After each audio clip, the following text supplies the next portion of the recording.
సూర్యాస్తమయం పూర్తయిన తర్వాత చిన్న ఊరు సమీపంలో ఉన్న వృక్షాలతో నిండిన అడవి చాలా భయంకరంగా కనిపించేది. ఆ ఊరు పేరే నాగవల్లి. కాని ఆ ఊరికి ఓ చరిత్ర ఉంది. ఆ ఊరు ఎప్పుడూ జనాలను భయాందోళనకు గురి చేస్తూనే ఉండేది. నాగవల్లి శివారులో ఉన్న ఒక పాత భవనం గురించి చాలా గాసిప్స్ ఉన్నాయి. పాతకాలంలో అది నాగారాజు గారి భవనం అని పేరు గాంచింది. కాని ఇప్పుడు అందులో ఒక రహస్య శక్తి ఉందంటూ ఊరంతా ప్రచారం. పూటవారీ కూలీలు కూడా అక్కడకు వెళ్లటానికి భయపడేవారు. ఆ భవనం గట్ల మధ్య నినాదాలు, ఆర్తనాదాలు వినిపిస్తాయి అని ఊరి ప్రజలు చెప్తుంటారు.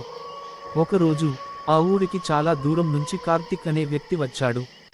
కార్తిక్ ఒక జర్నలిస్ట్. అతను ఏదైనా నమ్మకం లేకుండా కేవలం వాస్తవాలను వెతుక్కోవడమే తన పని అని భావించేవాడు. నాగవల్లి కథ గురించి విని కార్తిక్ ఆ భవనాన్ని పరిశీలించాలని నిర్ణయించుకున్నాడు.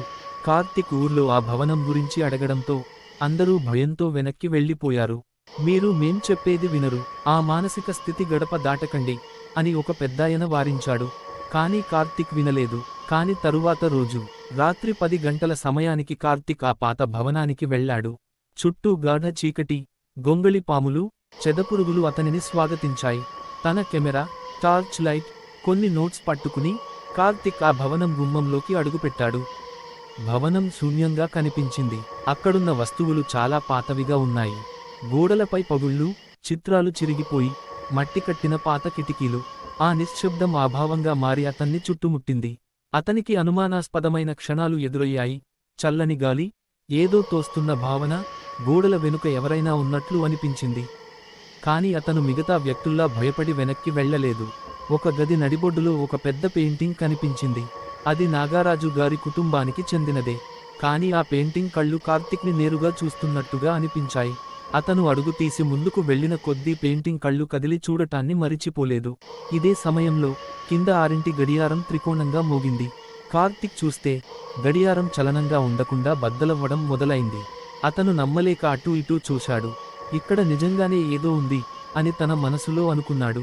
తరువాత అతనికి ఆ భవనంలోని పాత డైరీ కనిపించింది.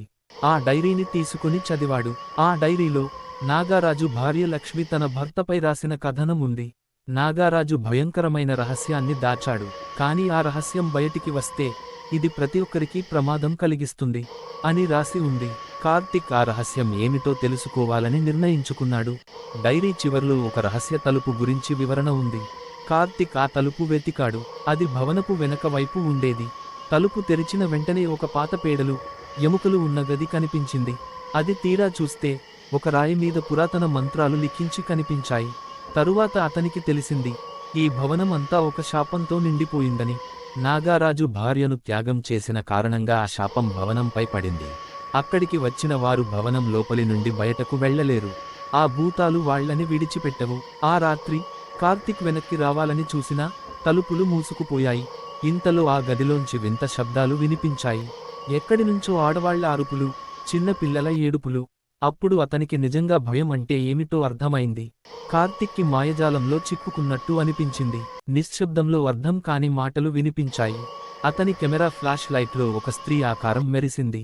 అది అతనిని వెంటాడుతూ బయటకు పోవడానికి ప్రయత్నించడానికి వీలు కలిగించలేదు.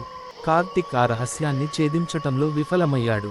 ఒకరోజు రాత్రి అతని కెమెరా చివరిసారి రికార్డు చేసిన వీడియో ఒకటి కలకలం రేపింది. ఆ వీడియోలో కార్తిక్ అరుస్తూ కనిపించని శక్తి చేతిలో చనిపోయినట్టు ఆ కెమెరాల్లో రికార్డ్ అయింది. ఆ తర్వాత ఎవరూ ఆ భవనానికి వెళ్లలేదట. కాని ఆ వీడియో చూసిన వాళ్లంతా ఇప్పటికీ ఆ వీడియో గురించి మాట్లాడితే వణికిపోతారు. ఇప్పటికీ ఆ రహస్యం ఏమిటో ఎవరికీ తెలియదు.